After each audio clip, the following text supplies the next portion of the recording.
Welcome to the Generation Voids podcast, the Retail Warzone.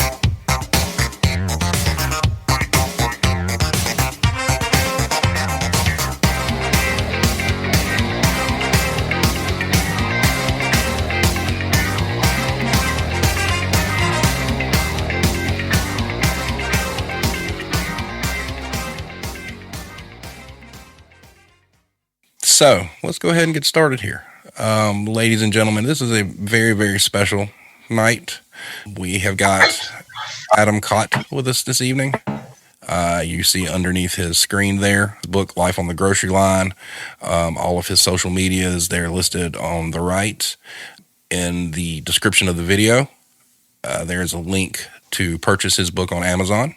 Before we get started, I read the book. I posted a review on Amazon. It hasn't went live yet, but before we get into this, I want to give everybody an idea of what I think and what I think everybody else should think as well. If you are a current or former retail grocery employee, this book is essential reading. As you progress through the story, you will find yourself feeling as if someone has written your autobiography for you, and in essence, the author has. The referenced interactions between customers and employees in the book will resonate with you on a personal level that you may have never experienced before. The writing is superb and does an excellent job in describing things we have experienced in the business in excellent detail.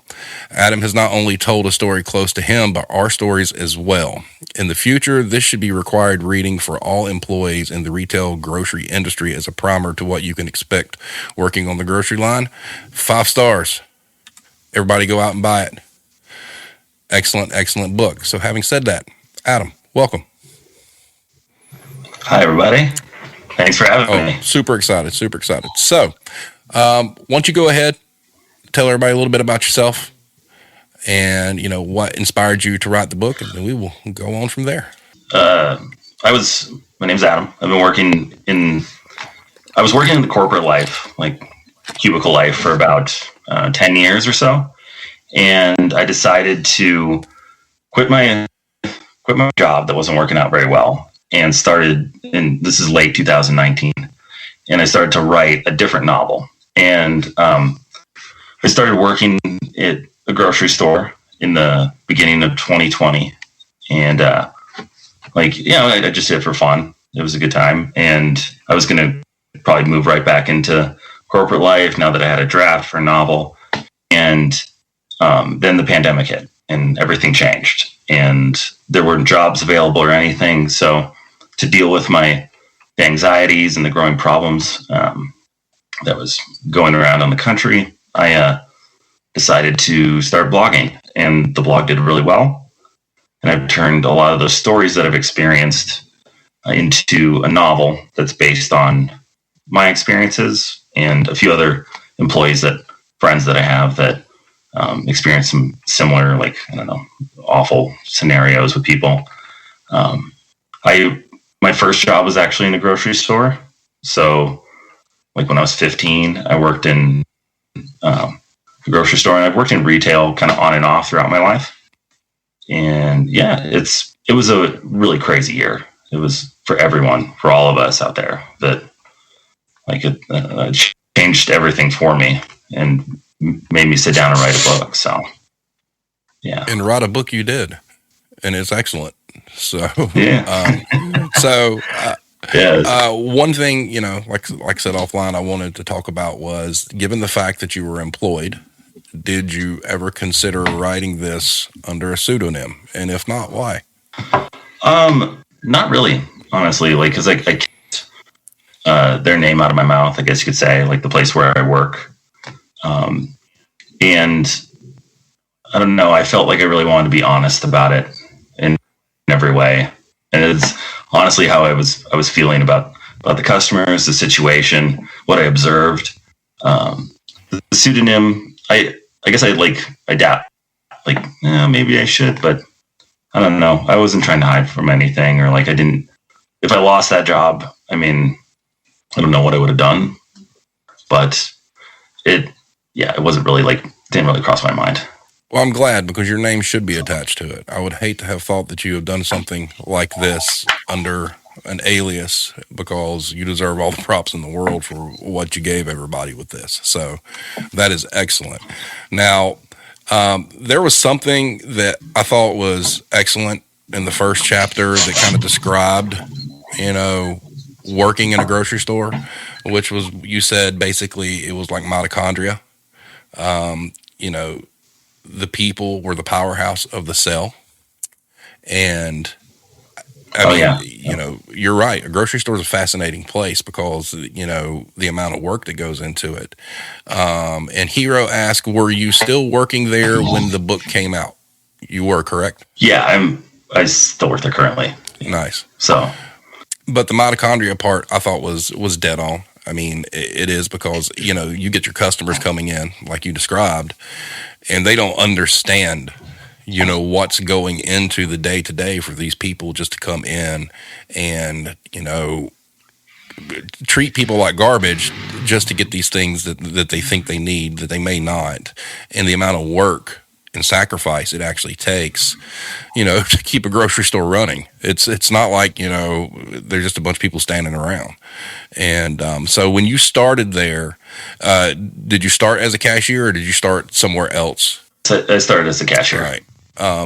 Go into the tell us about Dave's and Linda's. So I guess there's like I work at a higher end, so it's a lot of organic stuff, and everything's kind of overpriced, frankly. I mean, you can get some good deals, but it's in the most affluent neighborhood in Denver. So you get a certain type of clientele, and you could see this like archetype kind of play out, like very, I would say like a Linda be, work from home mom sort of thing that like, and there's nothing wrong with being a work from home mom, but or not work from home mom, but stay at home mom. And they probably have things like that, enjoy a certain level of luxury, and it's a detachment from what a grocery store employee does or who they are. Like you seem more like just a inconvenience a lot of times. Mm-hmm. It's like you're in my way, and you get kind of stepped on a regular basis. I had great interactions with people. It wasn't all negative, and definitely not all negative. There's a lot of nice people, but the Linda's and Dave's are kind of my representation of the archetype that I found on a regular basis, working specifically as a cashier, because you kind of see people on their exit.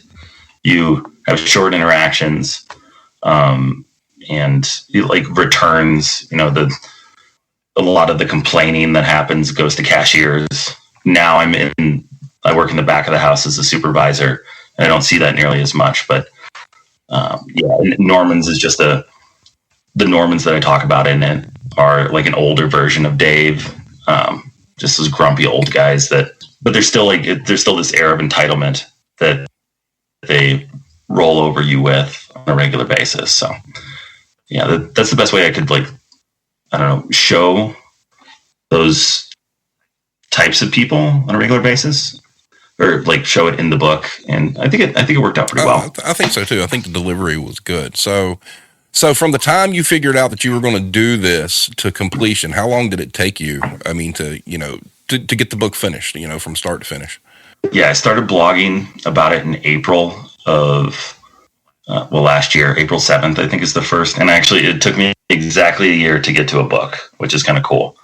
But the book I started in October, I think, is when I really sat down. Once I got out of the cashier part and I was moved in-house, I was doing a receiving job in our prepared foods area.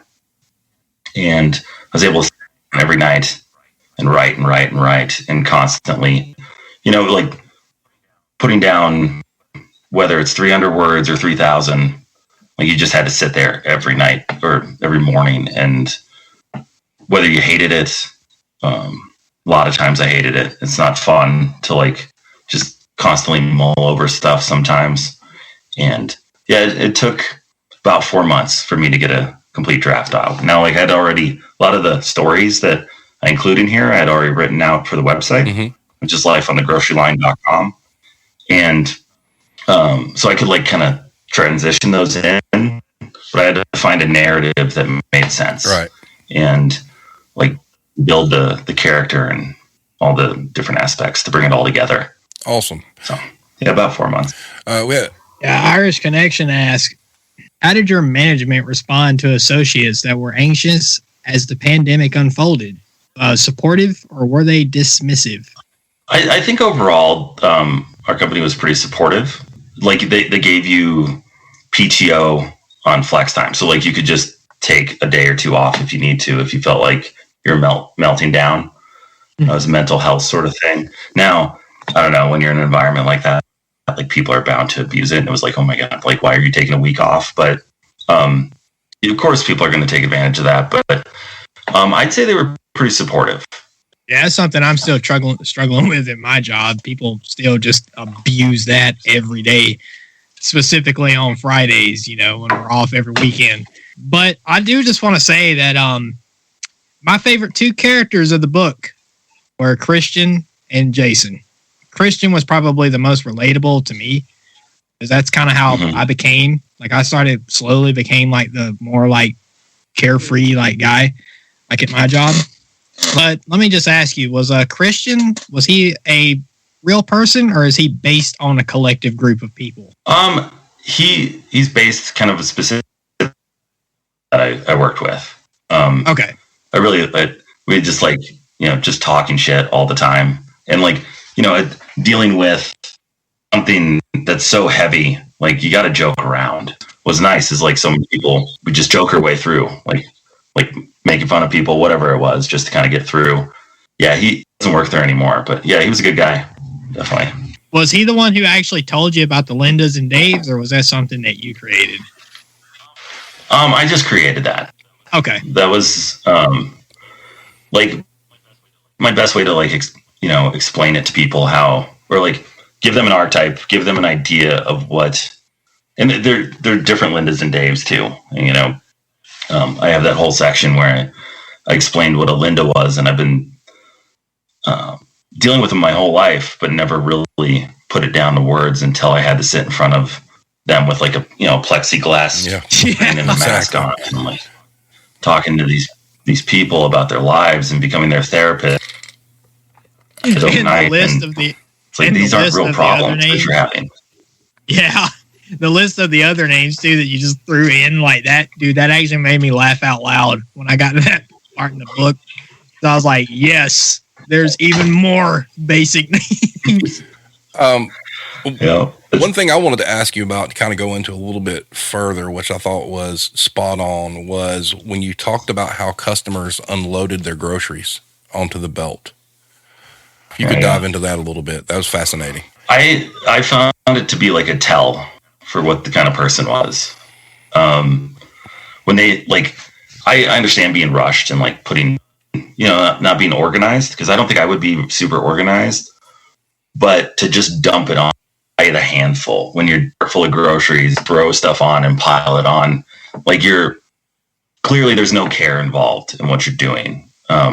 And like, it's really nice when people organize their groceries together, because then you can bag it together.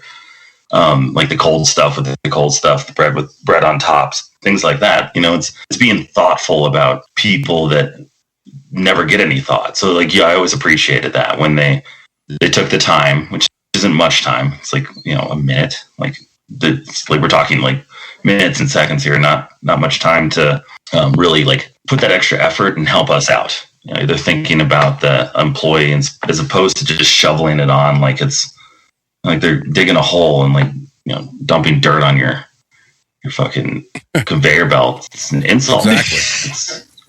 It's ridiculous. Like, or something that I always hated what they would do. Let me have these heavy packs of Cokes or like the 32 packs of waters, and let me just have the barcode upside down and be like, I need you to scan that. And you got to walk over there and flip it over for them and try to find the barcode. I always loved the customers that would have the barcode facing up. Like, to me, that was a thank you. Like, because I mean, I did the grocery thing at Walmart. Like, that's where I was a grocery cashier for a while. Oh my God, dude. Like, a lot of that. And when you even put the numbers for I believe it was an apricot or something, but you put the SKU number in for it, I still remember a lot of those just off of just having just a repetition, put them in like 4011 banana. Like, I just know that. Like, like I really felt that about the customers organizing the groceries. Because there is some of them that will, but double bag that, please. Yeah. Oh yeah, the double bag. Well, like and the cookie story. Yeah, the cookie story. I need a bag for that one lone cookie. You see some crazy shit, man. Yeah, that really happened. That was a real thing that like almost verbatim happened like that. And I stared at him like he could read my eyes that I hated it. Well, speaking of the hate thing, one of the best comments you had around the whole grocery cart and how they unload and whatnot was handing her receipt with hate in your heart was beautiful. So many of us have done that, handed a receipt with hate in our heart, wishing their car would explode on the way home. Perfectly described.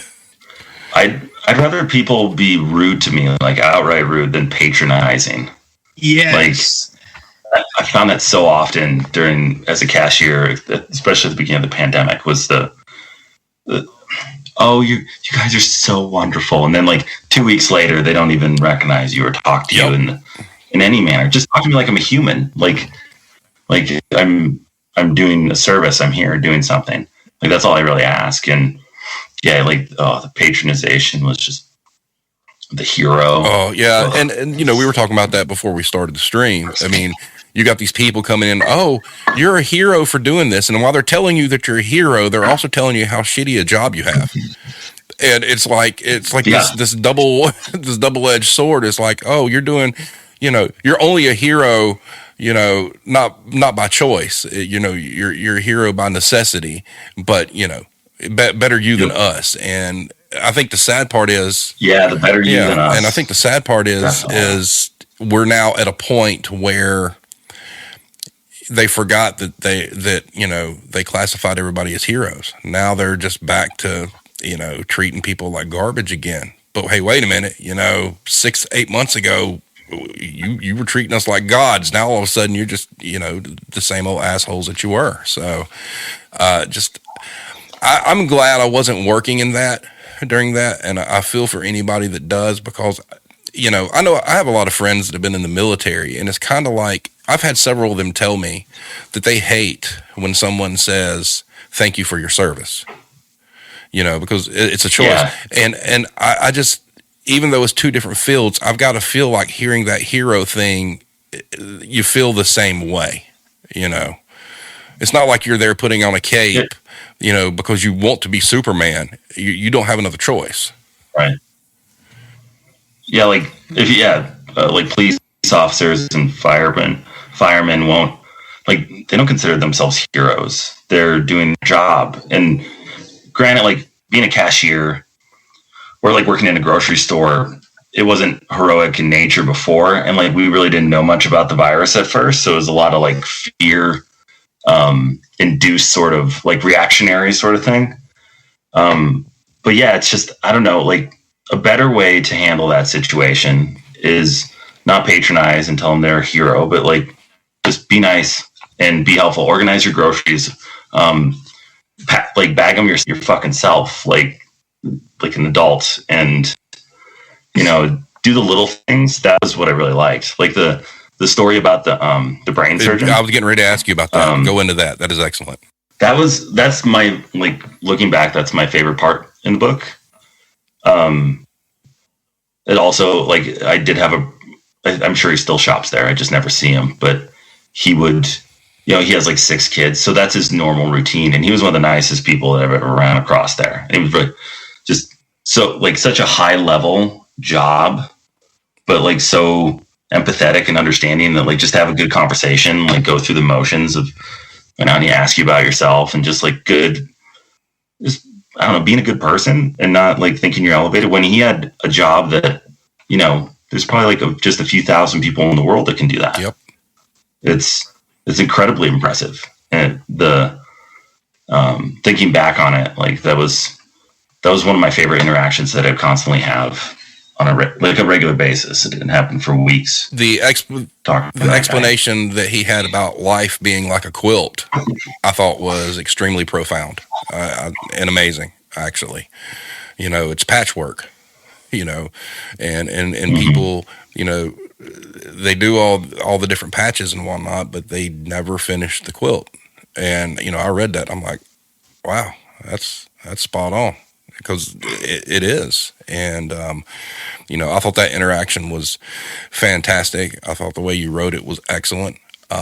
One question though, is there anything you edited out of the book that you wish you would not have?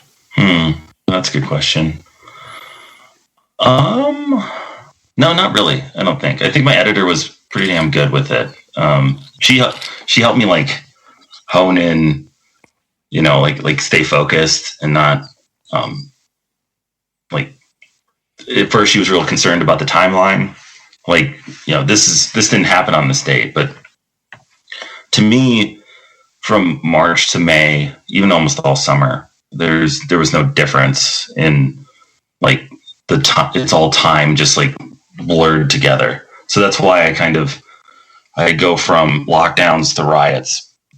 Riots were for a completely different reason, maybe exacerbated by the lockdowns, but for a different reason. And I wanted to blur it all together, and I think she understood that, so that she wanted to make it like edit in like much more structured time. But to me, it was just this constant like tension for months on end, and I couldn't escape it. I couldn't leave. I couldn't find a different job, or one that would pay me more and make me more comfortable. So I had to live with it, and had to start writing. But I don't think there was anything that I wanted to edit out that I could think of at the moment. Awesome. There's a lot of stuff that I could have added in, but that's okay. Gotcha. Our friend Irish Connection asks, why do you think that the hype of retail workers being heroes and essential has not translated into respect and calls for better pay / working conditions?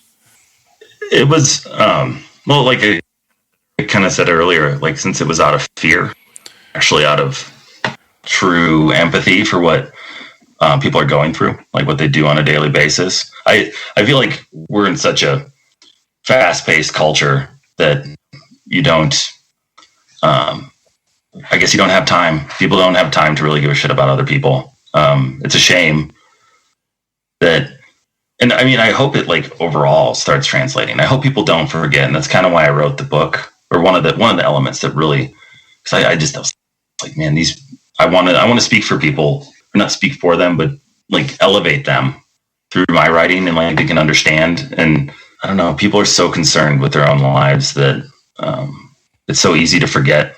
And the news cycle's 24 hours, if that. So we were lucky to get the 6 weeks of people giving a shit about us. And we'll see what happens in the future. I mean, I hope that it improves conditions overall, but it didn't surprise me that it just kind of fell off. Right.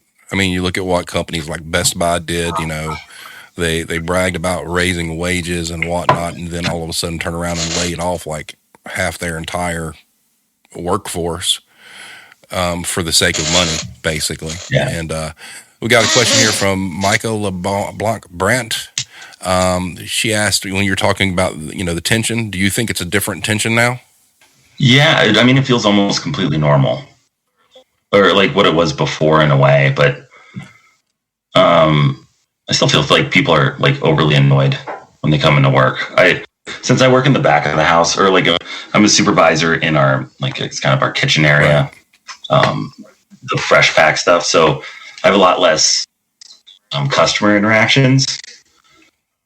And honestly, like all of our customers are still like, they're just the same Lindas and Daves they've always been and always will be, probably, sadly. It is like everyone's just fed up, though. Everyone is definitely really fed up with wearing like masks, and there's no like line anymore to get in. It's just people just go in and out. And we're an extremely busy store, so people are almost more annoyed by just the normal volume of things. Like it's a super busy place with like overcrowded, sells too much. We're about to open our like buffet area, which is sounds disgusting to me. I agree with you 100%. Yeah. But I hope that answered her question. Yeah, I mean, I think that, in looking at how people are acting now, I think it really goes hand in hand with what you just said a second ago about people. They're too busy with their own lives to really give a shit about other people. So all you guys that were on the front line in this, I mean, no one really knows. I mean, it doesn't matter what anybody says. No one really knows what the end of all this is going to be.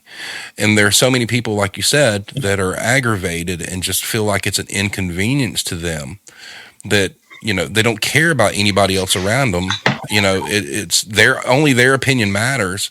And we really don't know how safe it really is yet, and you guys that are working in like the grocery business and, any kind of customer front facing business, man, regardless if there's a mask mandate or not, you've got to, take accountability for your own safety. And just because maybe you feel safer with a mask, somebody wants to ridicule you for it. And I think that really shows how far we've fallen as a society. Because like you said, you're talking about the buffet bar. I think that's a terrible idea. I mean, I really do. I don't think we're nearly out of the woods yet to be doing that kind of stuff. But because the public perception and the pressure, unfortunately, it still comes down to these corporations. It's about money. And, now they're looking at ways to, get some of their losses back. Although grocery stores didn't really lose it. I mean, they made out like, bandits during the pandemic because everybody was buying everything they could. And, I feel sorry for stores that have to go up against those sales numbers next year because it's just not going to happen. But, it's not over yet. And so many people are acting like it is. And, it's still got to be terrifying, I mean, you can't trust people. I guess that's the sad part. You can't trust people to do the right thing. Yeah, with the buffet part, before buffets were gross. Okay, I still would go eat at a buffet, in Vegas or something, but people put their hand in that. Exactly. It's not nice. And then you just add the COVID factor on there and you're like, no. Why are we doing this? But, yeah. Got another question here. Do you experience customers being more anxious and in a rush to leave even more now because they're now used to isolation and having things delivered to their door? So they hate the mundane things that used to be normal. That's a good question. That's a good question. I'd even say because I was a cashier up till August of last year. Yeah, you would see that a little bit here and there, especially with the more elderly folks. We have a lot of delivery drivers and stuff, but a lot of people are really rushed and they want to get through it as quickly as they could, which doesn't help any customer service experience. But a lot of times when that would happen, I just zone out. I kind of talk about it a little bit in the book, just going through the motions. Just this is going to be this person. You can figure it out after a little while. I'm just going to shut off from the scenario. Right.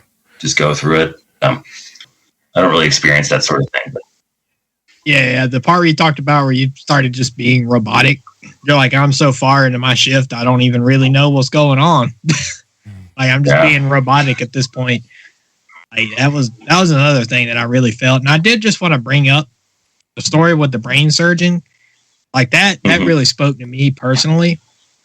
Because right now, I'm about the same age that you described.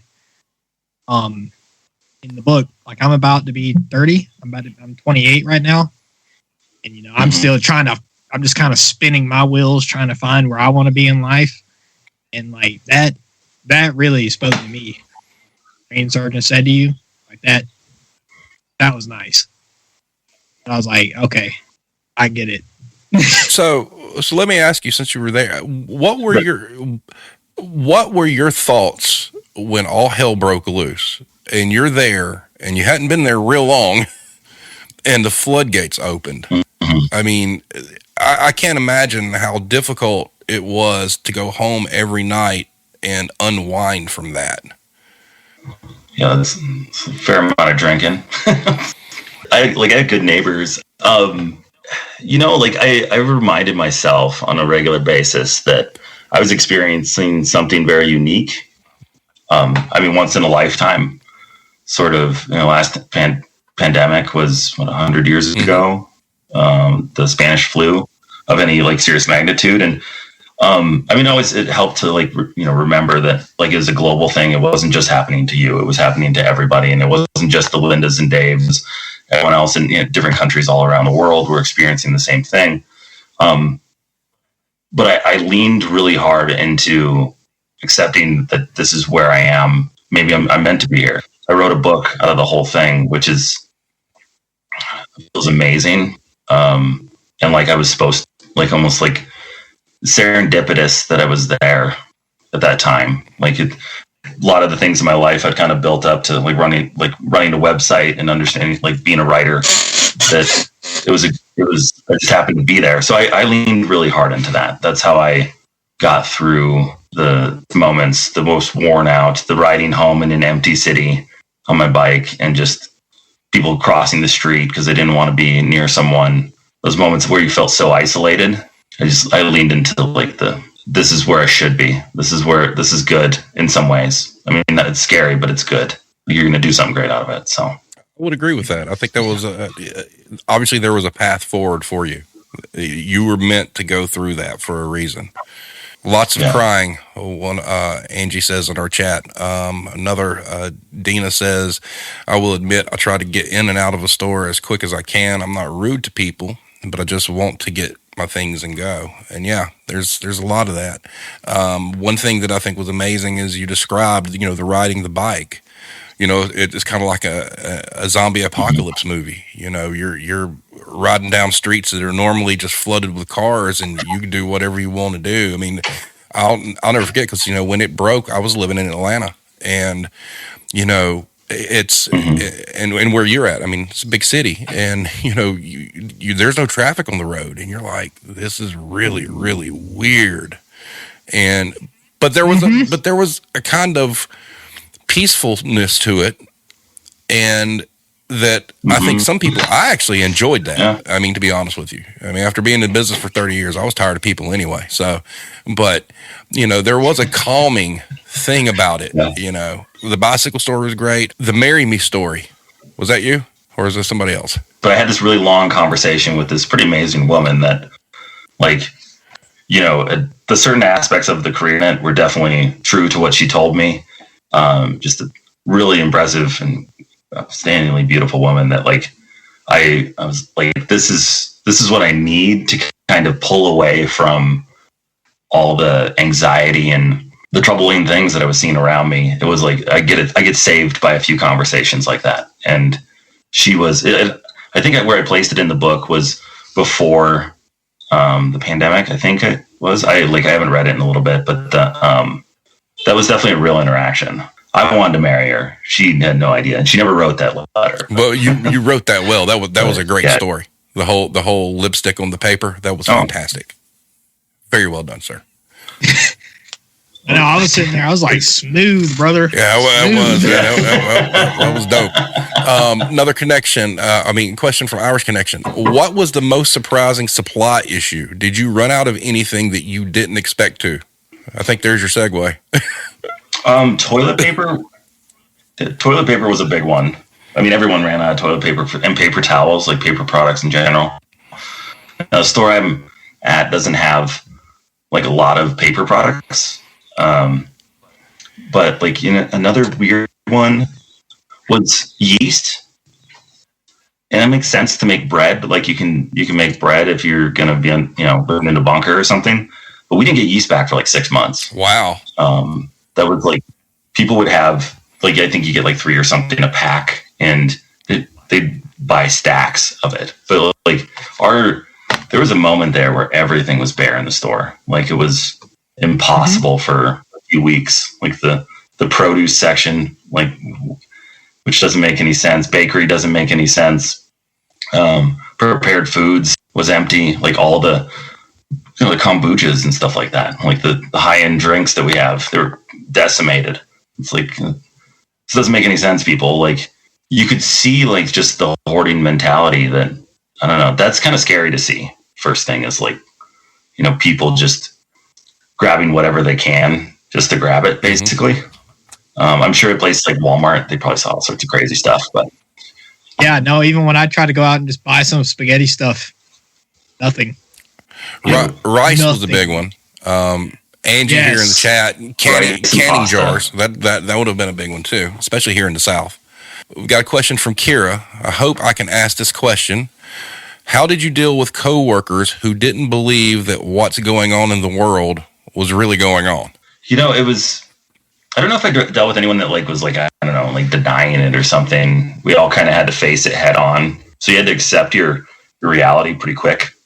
That was one big lesson, is just living in the moment and accepting things, and don't get too involved. Because otherwise, if you get too much in your head and you're sitting there in your mask, behind a fence basically the whole time, it would drive you nuts. So I don't think it really had a lot of people that were denying that this was going on. There was a lot of melting down, a lot of very overwhelmed folks. I think managed to focus pretty well on this is where I need to be.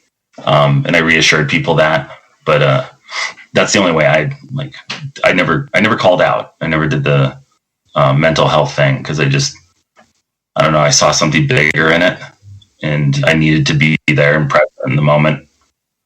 So yeah, I didn't have anyone that was a COVID denier or not believing what was going on, I guess. One of the more impressive parts in the books to me, because when I first started working retail and stuff, now I will just call out, because I'm but when I was in retail or whatnot, when you talked about, hey, you want to come in and work some extra hours tomorrow? In the book, you had just worked what was implied to be an open to close. And then you, the legendary Tank, went in and did it again the next day on your day off. Was that a real thing, or was that just part of the story? Because that was impressive to me. I went in quite a bit. So since it became unlimited overtime for a while, mm-hmm. and there was also the mental health thing. So a lot of people calling out. Yeah. I really don't have the luxury to call out. That was the main reason I didn't, because I got to pay rent. Yeah. But I'd work overtime a lot. A lot of people work doubles, because you could double your paycheck pretty quick, and when you're pretty easy making it low wage, it goes a long ways. So yeah, I definitely got called in a lot on hangovers, in the book. But I love the on the patio stories with Jason and the neighbors. Hey, y'all would just be listening to people just screaming in the background. Those stories were great. I enjoyed those. And the howling. Oh yeah. Did you guys in Atlanta or anything? Well, I don't live people would howl for essential workers. No, but I did hear about that. Where we were staying, it was pretty rural and pretty country. And if people were out there howling, there'd probably be some guns drawn. Because they thought they were really going to shoot something,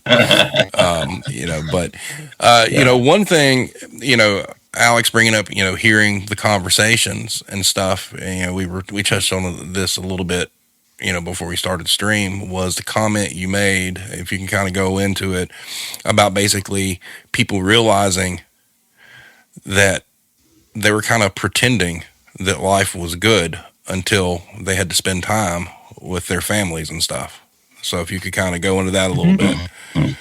Yeah, it was go through one of those one of the stories that Daniel, or one of the scenario experiences Daniel runs into, is a couple that, I don't know, seems joyful at first, and the couple in the book is kind of they're assholes too, but they're in a good mood, and then they turn into they come back later and they're not the same. Something's very wrong. They were decimated. And I could kind of see that. The tension was it was really intense with a lot of couples going through the line.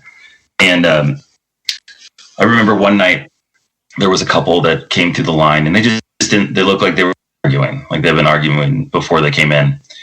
And I started joking around with them, trying to lighten the mood a little bit. And the woman commented, she's like, well, I guess this is date night. I'm that hit me like a a wave or something. Like I was like, yeah, it really was. It was, you couldn't do anything.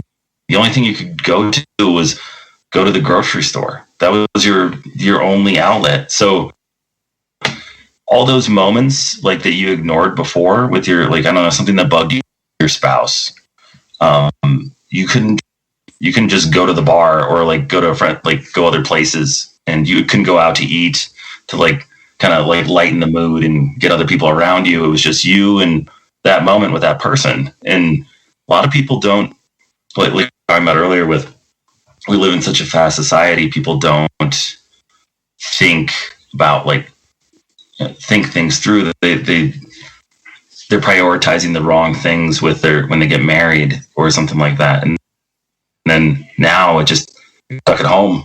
It rears its head. You have to look it square in the eye, like the things that you didn't like before that you only saw them 2 hours a day. So it either strengthened you or it flattened you. And I have a few friends that are getting divorced, and I have friends that made it through, which is great. They had kids now that everyone was making babies, and now they're having them.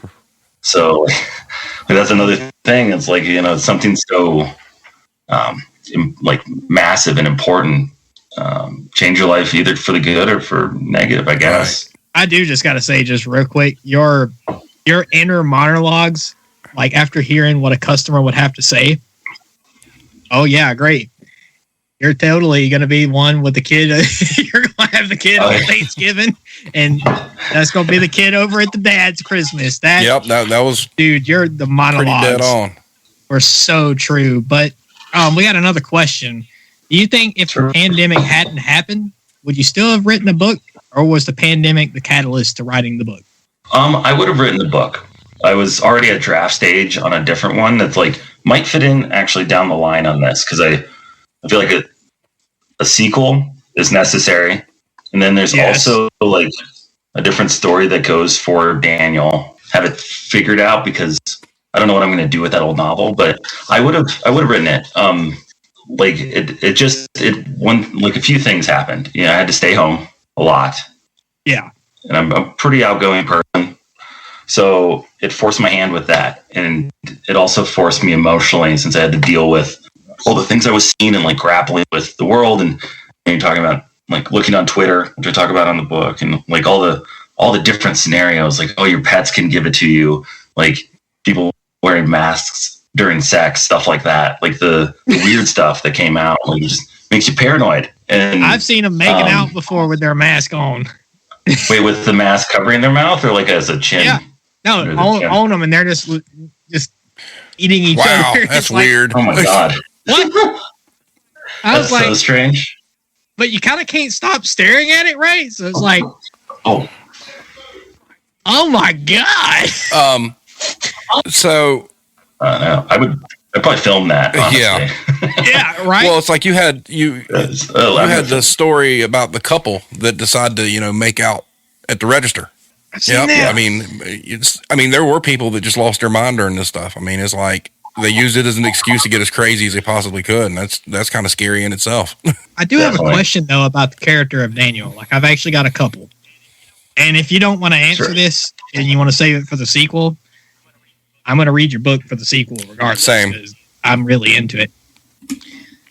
For question number 1, did the manager ever speak to Daniel about putting the boot on the customer's face? Was that a fever dream? Did that really happen? Or, because I was just a little confused with that part of the book. That was imaginary. Okay. Because that's what I thought. And at that point, he was just so checked out that he's just imagining himself doing that kind of stuff. Yes. Yeah, exactly. And like I wanted the narrative to like really kind of not fizzle out, but like just become foggy and very like more attention ridden. At least that's what I was trying to do. And like the imagining scenes in a way, like the one with the two Lindas arguing, and that was another one. Social distance. That doesn't seem real, and I don't think it should seem real. But it was like just how overwhelming everything became, and it became very insular, and you feel trapped, and like everyone's against you, and then all of a sudden they're buddy, like the contradiction in their actions and the way they speak. So yeah, that was because another thing that I'm sorry, I don't mean to keep interrupting you, man. I got like ADHD real bad, but as I was reading the book, and the end of it, like the book like kind of ends on a cliffhanger. I feel because he's like, I could have COVID, and then I was like, well, does he have COVID? And then like I was scrolling to the next page, and I was like, no. Keep them wanting more. Good job. Yeah, because I was like, because if he was building it to where he caught COVID around like day 4 and was slowly getting the symptoms of like having like the foggy memories and shiz, because that's a real thing. I was like, okay, does he have it? And did a lot of this really happen? Because I was like, this is interesting. Right. Like, I like this. But can you answer, did he get COVID? Can't might have to read the sequel. That might be, or no, I can't answer it. That's something that I'd probably ask in the second book. I'd say most likely not in that moment at least. Because it's what I don't know if you've ever read Kafka. If you haven't, you should. Like Metamorphosis or The Trial. It's what I was trying to do is build it like how it feels, like the feeling you get from the writing. And a cliffhanger, in a way, kind of felt like the right way to finish it, because it we're a year and some months later from when that book would have ended, and nothing's really changed in some ways. Like the arguments are slightly different, but like I wanted it to like seem like, well, how does this end? It keeps going on and keep the reader thinking. Yeah, no, you did a really good job. You did a really good job of that ending, because I was in my brain all night just trying to piece it together, because I'm an overanalyzer like you. Like, I overthink everything. So I was sitting there, I was like, okay, did Daniel get COVID and he got fired? Did Daniel actually get fired by the manager for arguing with the two Lindas? Is he just dreaming about stomping the customer's face? Did he really stomp the customer's face? Because also, and I just want to throw out, a Mike. I took Mike as like the cool manager, like Steve here above me. Yay! Like Mike kind of reminded me a lot of Steve. So, yeah, but I like honestly, like all the managers, I think for the most part, were great people. Like the supervisors were really cool people. Oh yeah, actually, the guy that's big on just bought my book. So. Oh, there you go. Oh my God, yes. It seems like you was very blessed with a good management team, at least, because oh boy. Yeah, some were not so lucky. While you were living this experience in your area of the country, did you have to hear or deal with several older people going through the whole, well, I'm old, if it's my time to die, it's my time to die mess? Not that I know. No, nothing I can think of. Like old people, there was like this, like they had hours for the older people that were like, they get an extra hour early so they could come in. That was about the only interaction, and that was like, they were pretty happy about it for the most part. The ones that I interacted with, nothing stands out to me. Got another question here, real quick.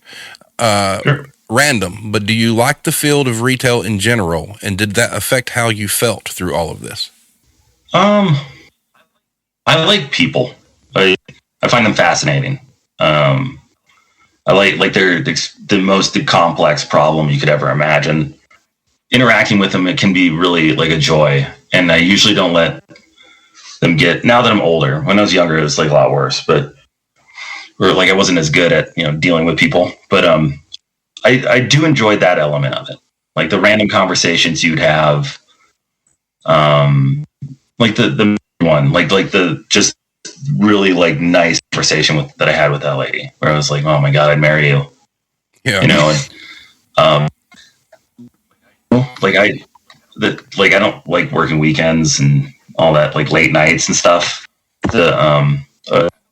That element at all. Like I want a work-life balance, and it kind of takes that from you pretty easy. Quickly. at a breakneck pace. So. Oh yeah. And did any of that affect how you felt through all this? Like, did your love for humanity and finding them interesting, did the pandemic affect that in any way? Did it make it worse? Like, did you even more fascinated by it? Like, wonder how people will react now? Or yeah. Okay. It allowed a different element, and that's one way that I could escape from like just the kind of intense situation was the interactions between each person. It helped me like hone in on it more and like be, I guess, more aware of like what the dialogue was and like, oh, is this person going to react to joking around, or they're like super intense? Do they have their mask below their nose? Yeah. Or do they not give a shit? Like all these different things, all the interesting parts of like that humans are so different. It exacerbated them, or like, it's not the word, but accentuated them. It made them like brought them to the surface. So you found out who people were a lot faster, I think. So yeah, it was good. It was good for that element. Yeah. I'm not going to lie. I almost used the word exacerbate earlier, but I was like, hey, we're talking to an author. I want to sound somewhat competent. But now I feel a little bit better about that because your book was very well written. Liked it. Oh, thank you. Russell, people who are on that, I've lived my life, so F it. And those are the people you'll learn about the most first. Yes. Like, definitely. Anytime you want to come on the show, man. Like, you definitely seem to get retail just in general. Like, oh, I think the beautiful thing about your book is, kind of something we've touched on off and on through doing these episodes, is the one thing the pandemic did was it really, really put a magnifying glass on overall how poor the human condition is in this country right now. I think the pandemic, definitely magnified, disparities and, the people that work on the front lines and whatnot and what they have to deal with, and the people who really had it made and work for companies where, they were relatively safe. And, talking earlier about, the mental health time and whatnot, I know for me personally, I was really hoping that what would really come out of this is, grocery store employees, retail employees, that, they take a really good hard look at attendance policies going forward and, giving people proper time off. It used to be, if you were sick, you went to work. It just didn't matter. You get a manager on the phone. Oh, I'm running a fever, or I feel bad. Oh, get your ass to work, kind of thing. And you got guilted into working ill. And, my hope was that would change. And in some companies it has, but most sadly it has not. And then you, on the flip side of it, you've got people that are working sick that shouldn't be because of that pressure. Mm-hmm. And they can't afford to lose the hours or whatnot. It's kind of like you were talking about, working the double shifts and whatnot. You weren't in a position really to say no. You needed the money. That's how you paid your rent. And I was hopeful that going forward, it wouldn't be as punitive. But now as things are starting to kind of calm down a little bit, we see that, old ways are starting to come back. It definitely exacerbated, like there's a good time to use exacerbated. Yeah. Like the fragmentation in our society, like we're really not connected to each other in so many ways. And social media and things like that do that harm, really. Like it makes it worse. It allows you to be disconnected in a very unhealthy way where you're anonymous the whole time. And I'm disappointed too. I hope better for us. I want good things for us. I think humans are fascinating, and we're incredibly resilient. I looked at like some of my coworkers there, they made it through like just the grueling days over and over again, and like thankless, but not, or they got thanked, but not in like a real meaningful way. And it was a pizza party. Yeah, it was a. Yeah. Oh yeah, who doesn't want a good pizza party? All right, we got a couple more questions here. So before we wrap this up, okay, there we go.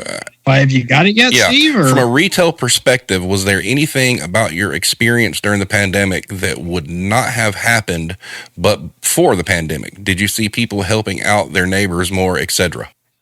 Actually, I felt like people helped out each other less in the pandemic. Like at the beginning, everyone was just kind of like, I don't know, pretty fearful. And like, I talk about it a little bit where like you're avoiding others, like you like purposely walk around other people in a grocery store. It was a every man for itself kind of mentality at that point. For the timeline of the book, it was like all, and then like the hero thing was definitely a unique experience to have yourself called a hero unexpectedly. Like it just came out of the blue. I feel like maybe like the dedication to like seeing this through for me wouldn't have happened, because I was just kind of like, I was already at a draft stage with a different novel. So I figured like, I'd do this for a few months. Then I go get another job that paid much better and like gave me the work-life balance I want. I found myself engrossed in it and like emotionally anchored to my coworkers and to the plight I was going through, the things I was going through, and moving up in the company and like really trying my best to do well at what I was doing. Those I don't think that would have happened in the same way. And I'm better for it. I think I'm a better person going through all that than I was before. Well, that kind of leads into the last question I've got for you. Did you find having that interaction with people at work make you feel less or more lonely during isolation? I'm grateful that I had to go into work. I'm like to have people to lean on, like other people that are going through the same thing. And that's part of the reason why, like, the sharing the blog and like people were just, it became a magnet. Like a thing, like Facebook, the Facebook group or page grew exponentially, and people were sharing stories with me. And I felt like, oh, I'm not alone. I'm really not alone. And I hope they feel the same way. Like when people read it, that they know that they weren't alone either. And the people that didn't experience it or go through it also connect with like maybe their local essential workers, grocery store people, like servers, people that they normally forget, to understand them, treat them a little bit better, be good to each other. Like life is way too short, or it's way too long, and you should just be nice to each other because it's exhaustingly long. So absolutely. Very well put. So, Adam, I hope you enjoyed your time with us. I think this is awesome. We'll have you on anytime you like. It's a great conversation. I'd love to come back. Absolutely. Sure. And if you got topics in the future you'd like to chime in on or whatnot, just shoot me a message, man. We'll make it happen. Wait, I don't have anything better to do, so we're all good. But Alex, you got anything you want to add real quick? Oh yeah, no, it was great to have you on the show. But just know if you come back on the show and I get more and more comfortable, the filter slowly starts getting removed. So you're going to hear me say a lot more wild stuff. Yeah, Alex get wound up on like G Fuel and start talking some weird shit. Oh, I drank an entire G Fuel. I drank an entire one, and it was like very difficult. And yes, we do have as posted in the chat, we do have a very interactive chat. And I'm thankful for the people that we have watching, and a lot of them, I've worked with. They've been in the business a long time. One of the reasons we do what we do is because I was looking for an outlet, to be able to kind of, defend employees, man, and the treatment that they get, especially during the pandemic. And I haven't done any kind of episode on the pandemic or whatnot, and I'm glad I waited because I think this was the perfect one to kind of venture into that. So I thank you so much for writing the book, and I'm definitely looking forward to the sequel. Hopefully, maybe they make it into a movie. That'd be great. Well, I really appreciate you guys having me on. It means a lot to me. It's been a lot of fun, like just chatting it up and talking about the book. And I'd love to come back on because I don't know, like brain pickings. It's fun to like chat it up with people and that know the same space. Exactly. Definitely. Thank you for having me on. I got to say once again, thank you for writing the book, because I stand by everything I've said. You know, there are faces and voices you can put to everything that you've got in that book that we've all experienced in our life. And it's like, I don't know how to describe it. It's almost like literary 3D or virtual reality. I don't know. Yeah, it's like it's like you immediately have this person you've had in your past that oh my God, that's Miss So and So. You know, and you just have them in HD, like just in your face. Because I was like freaked out while I was reading, because I was like, did this dude like somehow watch some of my customer experiences and just write it down? And that's why I feel like this is a very important book. I mean, because I think, you know, like I said, you know, being a musician, a million people will love it. You've got to find those million people. But I'm telling you, man, you wrote something special. For people that work in the business. Nobody else has done anything like it. I just got to say this real quick. Your story about the guy with the sandwich that walked up and was like, yeah, make me a sandwich.